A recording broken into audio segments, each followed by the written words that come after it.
En effet, tout d'abord, moi je suis étudiant à l'INSA Lyon et je suis en stage de fin d'études à Extia, donc qui est une boîte de consulting, mais qui a un pôle innovation de recherche et développement, principalement en robotique. Et l'année prochaine, je vais rejoindre l'équipe Rainbow à Rennes de l'INRIA, donc pour faire une thèse en robotique. Donc le projet Beetle Squad, l'objectif, c'est de faire une plateforme expérimentale pour du contrôle du contrôle multi-agent de robots au sol. Pour le plan, je vais vous parler un peu des motivations, de la plateforme, du côté hardware puis software, et ensuite d'une loi de contrôle qu'on a expérimentée et des résultats expérimentaux qu'on a eus. Bon, vous connaissez sûrement le Swarm Robotics, donc les essaims de robots. Les plusieurs motivations, ça peut être recherche et secours donc de personnes dans des décombres après des catastrophes. Ça peut être pour faire une intelligence collective, donc que ce soit pour le transport comme ici en bas, ou avec ces petits robots par exemple qui ont été développés par l'université de Harvard et qui peuvent, bon, dans ce cas-là, former des images, mais on peut penser à des applications un peu plus utiles ou intéressantes, même si là, pour la recherche, c'est quand même très intéressant. À propos de notre plateforme expérimentale, on a plusieurs robots. Alors, on veut tester des lois de contrôle qui sont distribuées pour plus tard une implémentation distribuée. Mais actuellement, notre plateforme a une construction centralisée. Donc, on a une caméra qui va capter la position des robots par le dessus. Alors, cette caméra, c'est en fait un Raspberry Pi avec un module caméra et puis un petit transmetteur radio. Et en dessous, on a des petits robots, c'est des robots Mona, donc non monolomiques, un peu comme les Turtlebots, en beaucoup plus petits, qui sont faits par F9 Robotics. Ils sont basés sur une carte Arduino. Et ils ont eux aussi un transmetteur radio pour recevoir les informations du Raspberry. Et dessus, on a mis des petits capteurs Aruco. Donc, c'est comme des mini QR codes qui sont captés par la caméra juste au-dessus. Donc, ça, c'était pour le hardware. On va parler du software. On utilise ROS. On a donc notre nœud principal qui est c'est pas le nœud principal, mais le premier nœud de la chaîne qui est la caméra, qui juste renvoie une image dans les topics ROS. Ensuite, on a un nœud qui a été développé par Ubiquiti Robotics, qui permet de détecter les capteurs Aruco et de sortir des transforms avec la position des capteurs, des marqueurs, pardon. Donc, on aura la position et la translation qui sera sous forme de quaternion. Après, on a le nœud principal donc, que j'ai fait en C++, qui va estimer la position des robots. Donc, j'utilise un filtre de Kalman qui, d'abord, je dois transformer les quaternions vers Euler. Vous verrez un petit peu plus tard que ça m'a posé quelques problèmes de discontinuité. Euh, Ensuite, donc, je filtre avec un observateur de Kalman. Je calcule en fonction de la loi de commande qu'on veut tester. Donc ça, c'est géré sous forme de librairie, hein. On peut choisir un peu la loi qu'on veut. Il suffit de la coder en C++ et c'est la seule librairie qui doit changer si on veut tester une nouvelle loi de commande.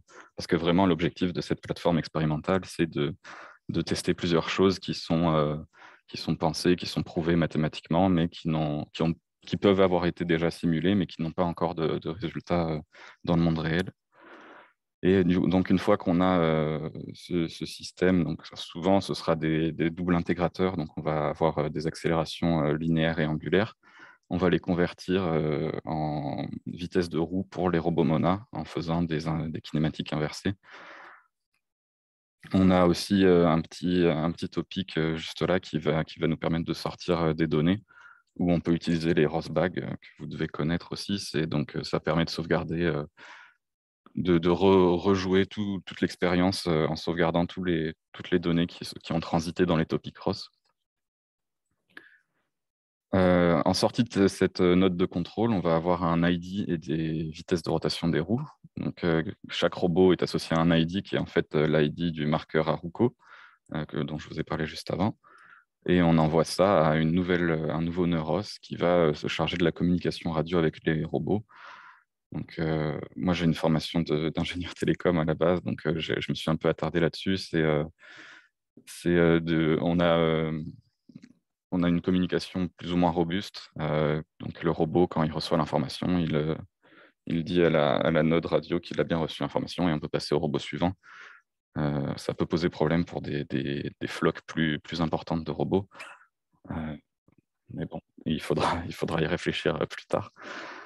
Euh, les features donc, qu'il y a en plus sur cette plateforme, c'est comme je disais, un filtre de Kalman. Et puis j'ai aussi ajouté une gestion de l'évitement d'obstacles et des voisins. Donc, on peut le voir ici, les flèches noires, c'est la force d'évitement. Et les flèches colorées, c'est en fait mes robots. Je me suis inspiré du flocking, qui est un algorithme de contrôle dessin assez connu.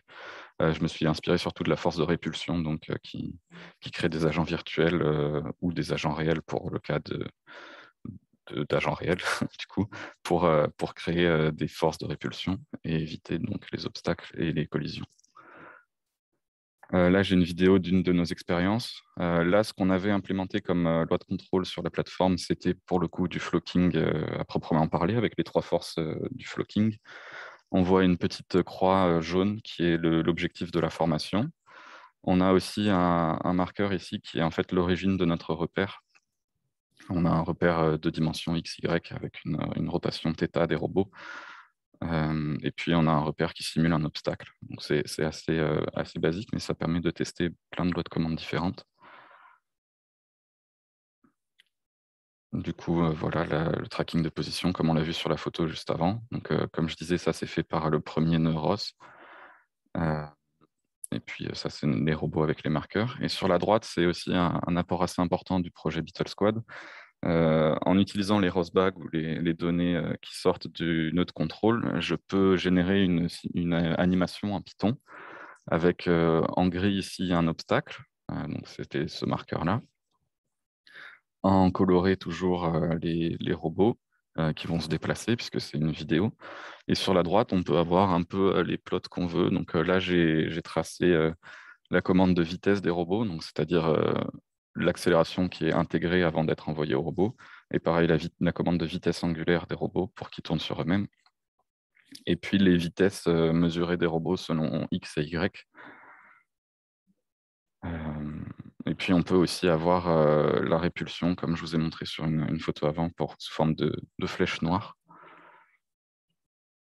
À propos de la loi de commande qui est implémentée, euh, dans un premier temps, donc c'était cette loi qu'on a appelée event-based.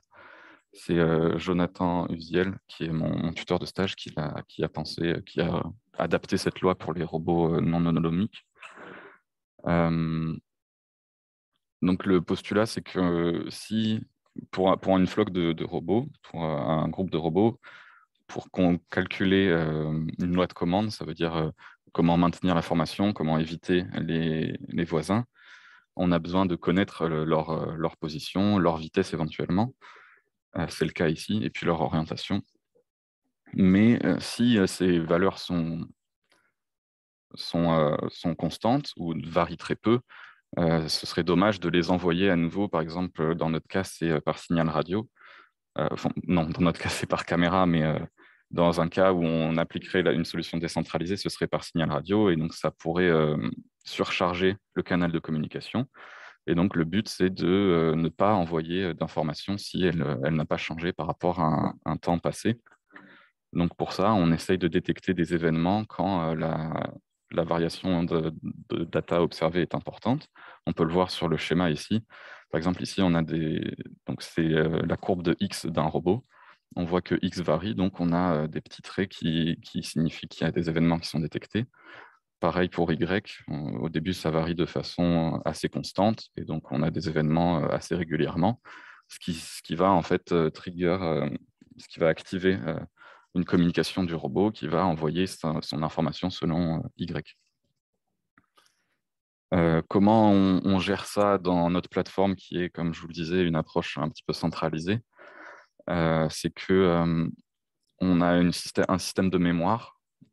Dans une approche décentralisée, ce serait un peu similaire. On a un système de mémoire donc, qui va être update seulement quand on détecte un événement. Donc, on a quatre types d'événements pour X, pour Y, pour la vitesse selon X, donc dx, et pour dy. Dans notre mémoire, on sauvegarde xy, dx, dy au moment où on a le premier événement. Et puis, on envoie toutes ces données au contrôleur principal, sur lequel je vais revenir juste avant. Et ces données d'input sont mises à jour seulement si on détecte un événement. Et cette mémoire, c'est ce qui est utilisé par les robots de la formation pour calculer leur input de contrôle, pour calculer comment ils doivent se déplacer.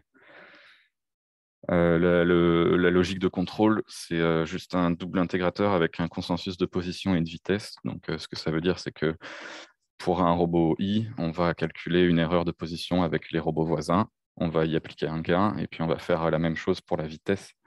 De cette manière, les robots vont tous se rejoindre à un point précis et puis vont se déplacer à une vitesse très proche, très similaire, ce qui permet de faire du suivi de trajectoire, par exemple, avec une vitesse donnée et un voyage sans laisser quelqu'un à l'arrière de la formation.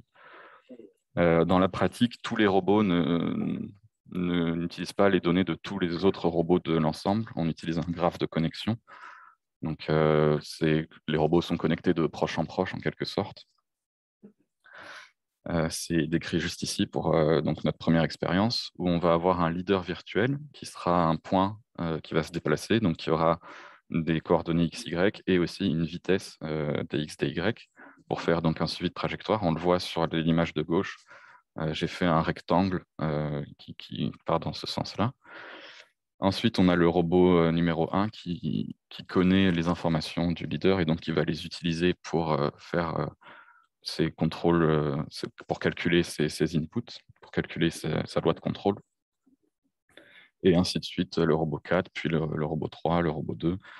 Et le robot 1, en réalité, connaît également les informations du robot 2, ce qui permet de fermer un petit peu la formation, d'éviter que le robot 1 prenne trop d'avance sur les autres robots, dans des cas où on a des délais de communication, par exemple, des délais de traitement.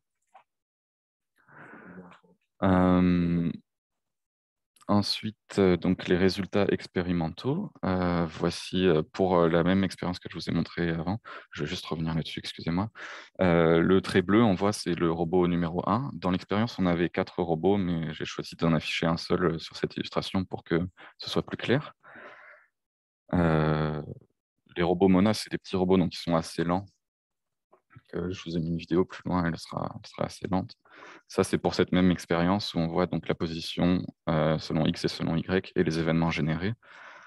Ils sont assez intéressants selon moi parce qu'on voit l'intensité des événements qui augmente quand la variation est rapide et qui diminue, la densité des événements, pardon, qui diminue quand la valeur devient constante sur la fin, notamment quand le robot s'arrête. Ou au début, même ici, on voit qu'il a un mouvement linéaire selon X. Et du coup, on a très peu d'événements selon Y, puisque le robot reste au même niveau sur Y. Donc ça se voit dans cette animation dont je vous parlais plus tôt. Si elle veut bien démarrer. Et voilà. Du coup, cette animation s'est faite en Python et ça utilise les données sauvegardées en Rosbag. Alors, il y a plein de data. J'ai rajouté juste ici des cercles bleus qui permettent de voir les événements selon X et selon Y pour le robot bleu, donc qui est le robot numéro 1 et qui essaye de suivre cette flèche rouge. Alors, bon, c'est une flèche au lieu d'être un point, malgré le fait qu'elle ne tourne pas. C'était pour avoir une vidéo qui est générée plus rapidement et un code qui est un peu plus simple. Donc, on voit des petites flèches noires aussi qui apparaissent, qui sont les forces de répulsion pour éviter que les robots se rentrent dedans. Et comment on fait pour avoir une formation carrée comme ça, alors que, comme je vous ai montré dans la loi de contrôle, on a un consensus de position qui, en théorie, amènerait les robots à se retrouver à un point unique. C'est qu'on a ajouté des offsets sur cette loi de contrôle pour que les robots forment un carré et ne se retrouvent pas dans un point unique, du coup. Donc, c'est une formation fixée à l'avance avec des offsets. Je vais rejouer la vidéo une fois pour en reparler un petit peu. Si vous n'avez pas eu le temps aussi d'observer les événements. La vidéo, elle est jouée en x2, et c'est quand même assez lent le déplacement des robots, parce que donc c'est des mètres l'échelle sur les côtés. Là, on voit que les robots se déplacent selon Y et que des événements sont générés selon Y, avec le petit point qui clignote, si vous le voyez bien malgré le partage d'écran. Et puis après, ils vont se déplacer selon X, et ça va être la même chose selon X. Sur la droite, on a les courbes donc de dx et dy avec l'objectif qui est tracé en rouge. Le rouge étant la vitesse de la flèche en rouge, qui est notre leader virtuel. Donc on voit que la vitesse des robots va tendre vers cet objectif représenté par la ligne rouge. Et puis au-dessus, c'est les commandes qui sont envoyées aux robots, donc vitesse linéaire et vitesse angulaire. On voit par exemple ici la courbe verte qui a eu des grosses, ou même ici la courbe violette, des grosses discontinuités. Donc c'est quelque chose sur lequel je suis en train de travailler, c'est la détection des marqueurs par la caméra qui est un petit peu instable à des moments. Et voilà, cet outil, il nous permet, cet outil de vidéo, il nous permet vraiment d'analyser les données qu'on souhaite analyser en faisant un peu abstraction du monde réel. Enfin, c'est vraiment des données d'expérience qui ont été captées par la caméra pendant une expérience réelle, mais au moins, on peut voir plus précisément comment les robots se déplacent et qu'est-ce qui a été détecté par le système. Et donc, comme je disais, j'ai gardé une idée de décentraliser la solution plus tard dans mon architecture ROS. C'est pour ça que j'ai choisi cette division de nœuds pour que plus tard, on puisse implémenter par exemple juste le nœud de contrôle sur chaque robot. Mais il faudrait du coup des robots un petit peu plus puissants en termes de calcul et en termes de batterie aussi. Et ici, au lieu que ce soit directement un topic ROS, ça pourrait être du signal radio ou des networks radio entre les robots, etc. Bon, c'était assez rapide. Est-ce que vous avez des questions sur ce projet Beetle Squad?